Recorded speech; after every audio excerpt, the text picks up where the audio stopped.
Bom, torcedor vascaíno, vambora para mais um vídeo, mais um Fala Gigante aqui no nosso canal do Gigante Vasco. O segundo vídeo desta quinta-feira, né, meu amigo torcedor? Uma quinta-feira aí, de fato, de movimentações, principalmente no CT Moacir Barbosa. O Vasco, nessa manhã de quinta, foi a campo, visando o clássico desse próximo sábado contra a equipe do Fluminense.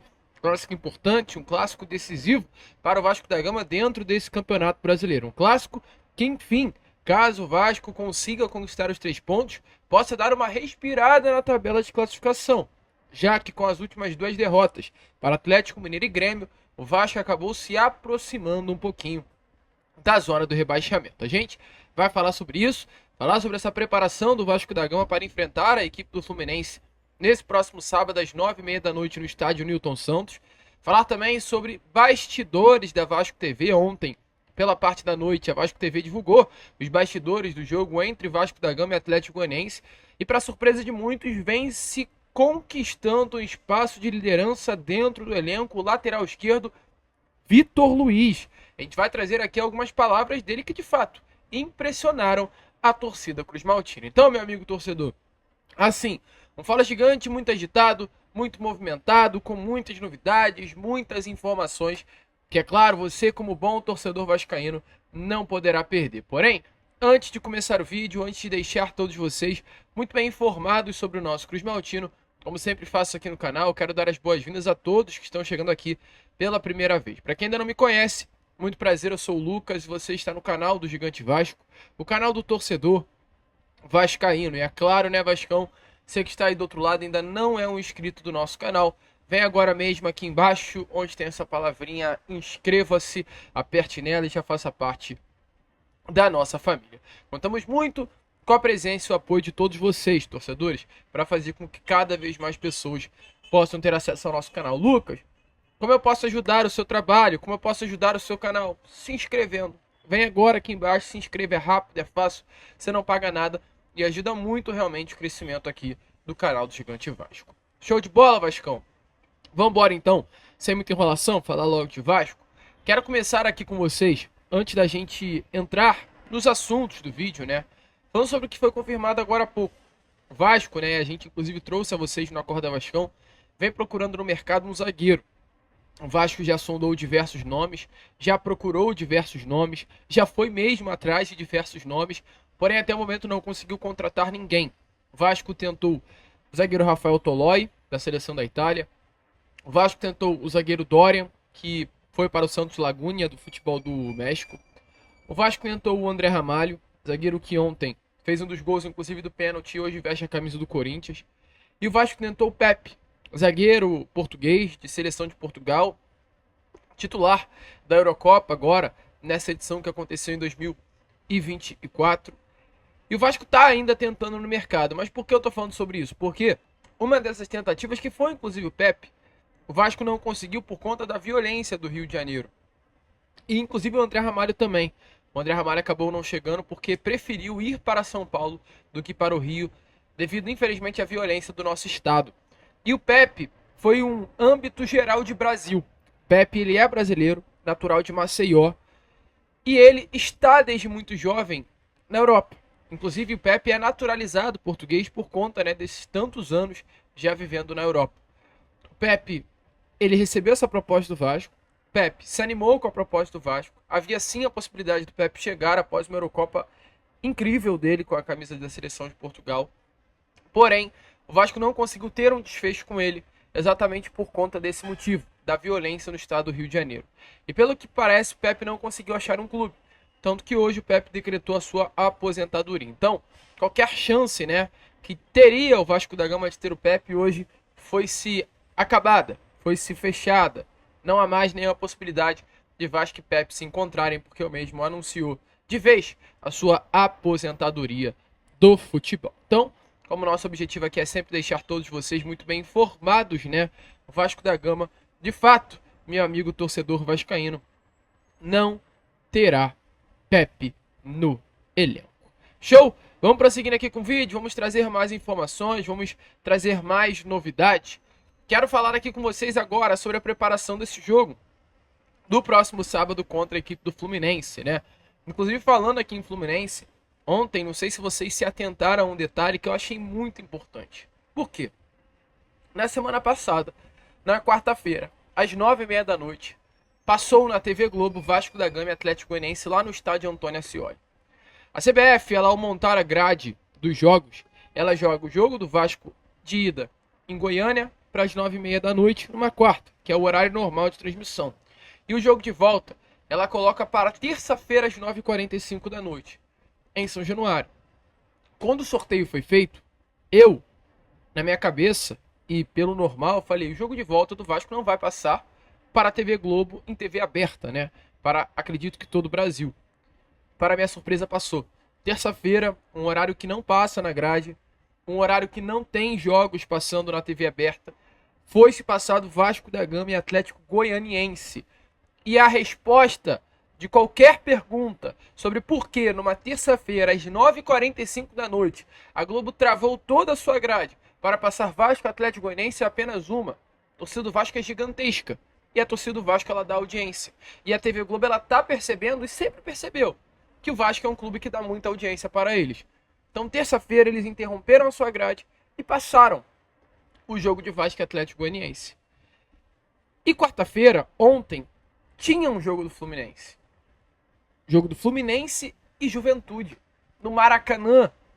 Para o Rio de Janeiro. Qual é o normal, meu amigo torcedor? Passar Fluminense e Juventude. Mas não passou.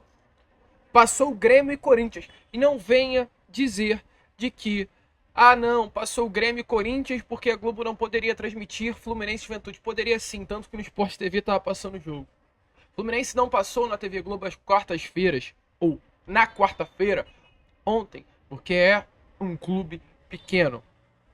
Acho que ontem, diante de tudo que aconteceu, é de uma vez por todas, para você que tinha dúvida, e para todo torcedor vascaíno entender o seguinte: o Vasco é um clube gigantesco. Gigantesco. Em todos os aspectos. Quando se trata de torcida, nem dá para discussão. E a torcida do Fluminense, o clube do Fluminense, devido à eliminação que ocorreu ontem, foi tudo um atestado de pequenez. Que para o Rio de Janeiro, podendo passar o jogo do Fluminense, que a torcida é aqui do Rio, eles optaram por passar Corinthians e Grêmio, sabendo que, acima de tudo, um Corinthians e Grêmio dá mais audiência para o Rio do que um Fluminense e Juventude. Assim, volto a repetir, é um atestado de pequenez gigantesca, gigantesco realmente do que rolou ontem. Mas enfim, o Vasco se prepara para esse jogo.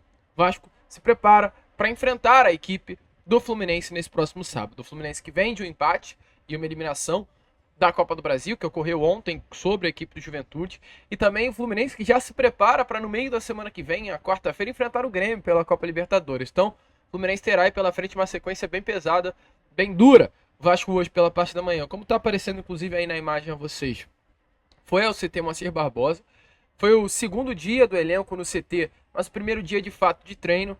Ontem, após a partida contra a equipe do Atlético Goianiense, os reservas que vão a campo e os titulares fazem uma espécie de regenerativo, né? Então não é aquele treino pesado mesmo de preparação para o jogo desse próximo sábado. Hoje que realmente ocorreu o primeiro treino de todo o grupo, titulares e reservas foram a campo. João Vitor, zagueiro, atleta tão importante para esse elenco, dos melhores hoje atletas do nosso grupo, treinou normalmente nessa quinta-feira. A expectativa é gigante, inclusive é praticamente confirmado que no sábado o João Vitor estará à disposição do técnico Rafael Paiva. Talvez não entre como titular, como será o primeiro jogo do seu retorno. A expectativa é que ele entre na lista de relacionados, mas fique no banco de reservas, não saia jogando. Porém, para o jogo lá do próximo final de semana, contra a equipe do Criciúma, no estádio Heriberto Rilse, aí sim o João Vitor já pode estar 100% à disposição do técnico Rafael Paiva. Então, Paiva vem aí, com esse período que terá pela frente, buscando ajustar a equipe. Hoje é nítido a queda de rendimento do Vasco, a gente traz isso em números. O aproveitamento do Paiva não é ruim. Hoje, né, o vascaíno que contesta o Paiva não é por conta dos números, porque os números dele são bons. O Paiva, em 12 jogos sob o comando do Vasco, ele tem 6 vitórias, tem 3 empates e apenas 3 derrotas. Derrotas essas para Atlético Paranaense na Arena da Baixada, Grêmio na Arena Condá e Atlético Mineiro na Arena MRV. São derrotas ruins? São derrotas assim, contestáveis? Na minha opinião, não. São derrotas normais de acontecer contra gigantes do futebol brasileiro, jogando longe de São Januário. Acho que o motivo que o torcedor vascaíno hoje contesta o técnico Rafael Paiva é pelas escolhas, e principalmente pelos 3 empates que aconteceram.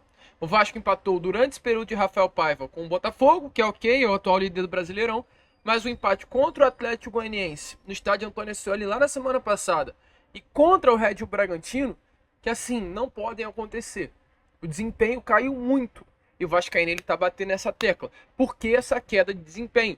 O que aconteceu da equipe que venceu o Inter no Beira-Rio, que venceu o São Paulo pelo placar de 4-1 em São Januário, jogando muita bola e encantando, que venceu a equipe do Atlético Goianiense no estádio Antônio Ascioli pelo placar de 1-0 com certa facilidade.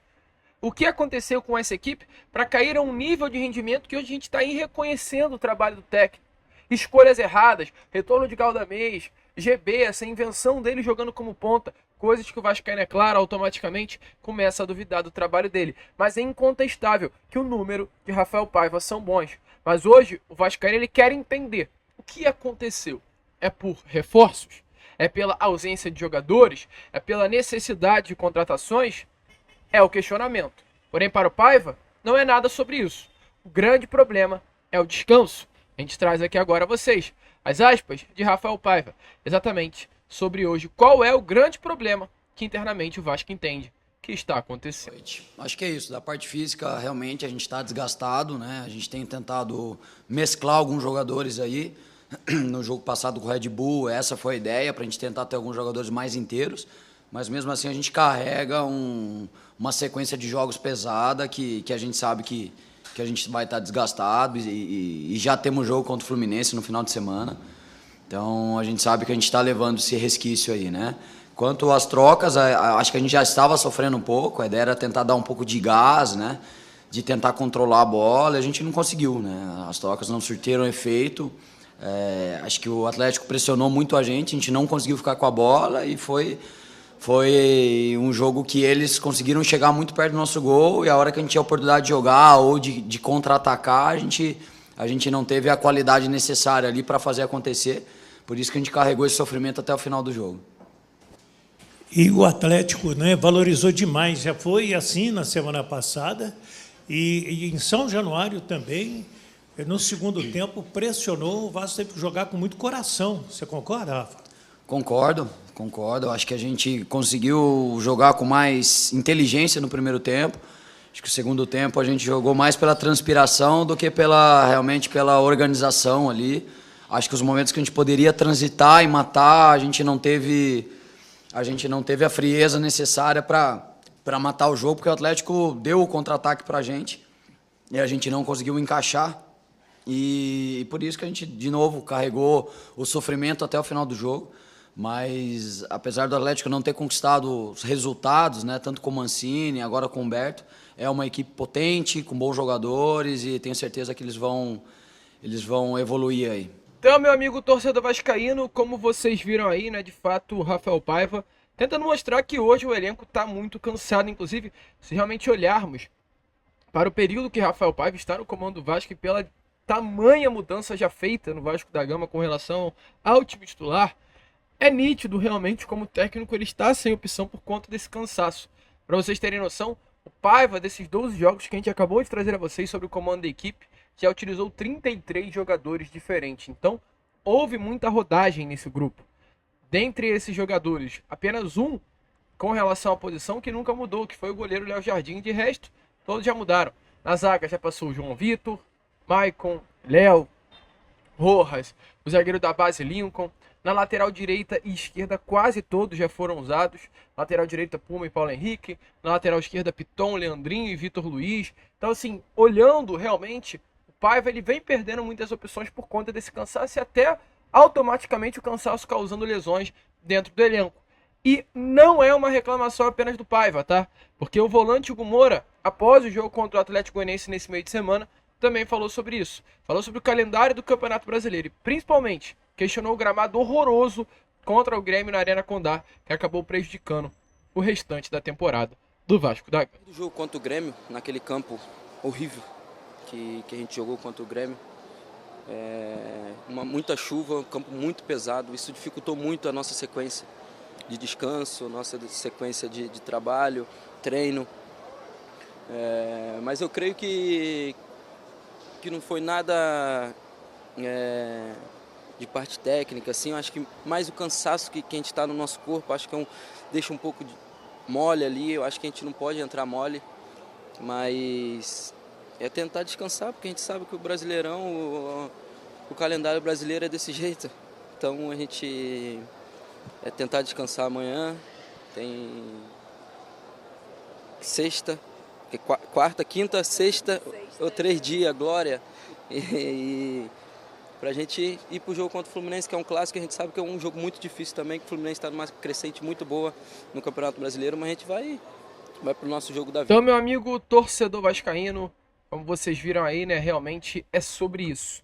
É sobre cansaço, é sobre um elenco que precisa o quanto antes, né, descansar. E terá uma semana de descanso. Enfrenta o Fluminense nesse próximo sábado e depois terá a semana toda cheia para só enfrentar o Criciúma lá no próximo domingo. A gente espera que exatamente nesses próximos dias, na semana que virá, o Vasco da Gama possa se reencontrar e Paiva volte a fazer com que esse Vasco desempenhe aquele futebol que a gente se acostumou a ver. O certo é, o elenco está unido, o elenco está focado e com as peças que tem, o Vasco vai buscar coisas grandes nesse ano. E essas palavras não são minhas, são de um dos jogadores que vem se tornando líder nesse elenco, que é o lateral esquerdo, Vitor Luiz.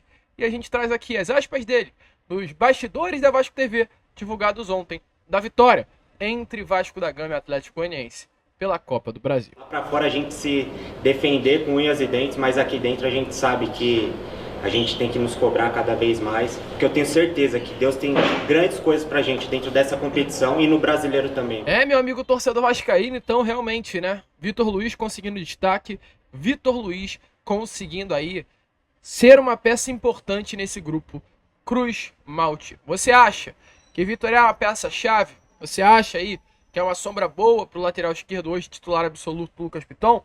Deixa a sua opinião nos comentários. A gente fica por aqui. Esse foi o nosso Fala Gigante, apenas o segundo vídeo desta quinta-feira. E já, é claro, estaremos aí de volta com Boa Noite Gigante, trazendo ainda mais informações e novidades para vocês aqui no nosso canal. Vamos que vamos, se inscrevam, compartilhem. Como sempre falamos aqui, saudações vascaínas.